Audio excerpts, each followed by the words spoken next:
Howdy do y'all, this is John, and today we are talking about Anyone But You, a new movie on theaters right now. And then Anyone But You, it's a rom-com that deals with this man and this young woman who kind of had this one-night stand-ish thing, and they both get invited into a mutual friend's wedding, and these people want them to get together, so they decide to pretend they're together just to make the one's ex jealous and the other's parents leave her alone.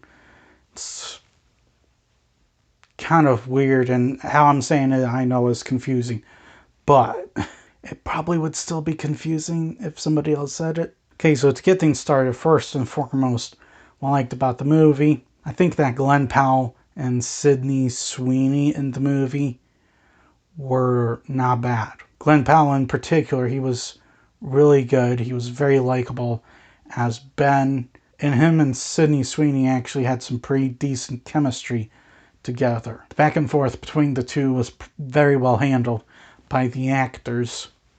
And honestly, decently well written. Also, the actual romantic connection between Ben and B was not bad. As we all know, as expected in these movies, sparks fly between them. And honestly, it's not a badly written relationship. You actually kind of feel a connection between these two in the film. And ultimately, you actually kind of want to see them get together and stuff. A rom-com with actual romance. That don't happen very often. And as far as the humor goes, it's not very funny. I have seen a lot funnier. It did, however, still give me a few chuckles. There are undeniably a handful of chuckles in the movie. It's nothing super funny or anything like that. Just a handful of chuckles. That is it. But unfortunately, the actual narrative, of course, is not the greatest. The film does have a lot of rom-com tropes and cliches in it, unfortunately. And once again, there's nothing new with what they do here. It goes the direction you expect it to go.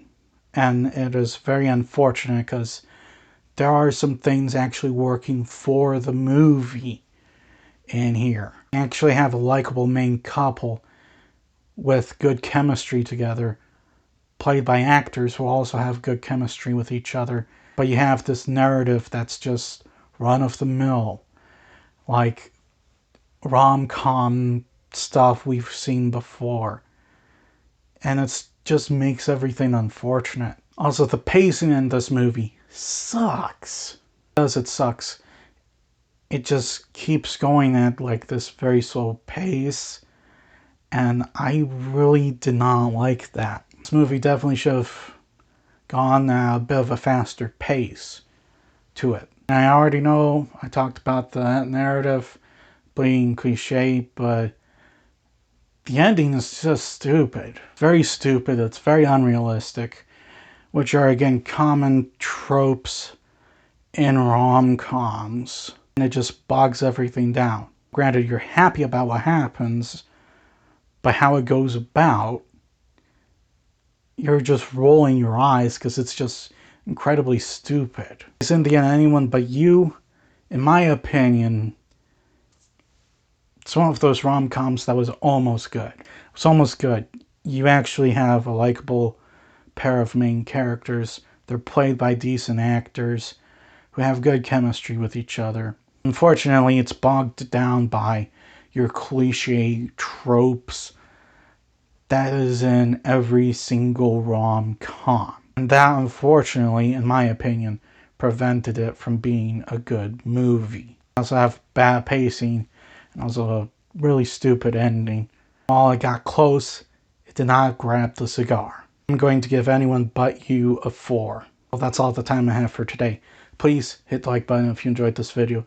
Please also subscribe if you're new to the channel. And as always, please remember, the Brodetsky will return.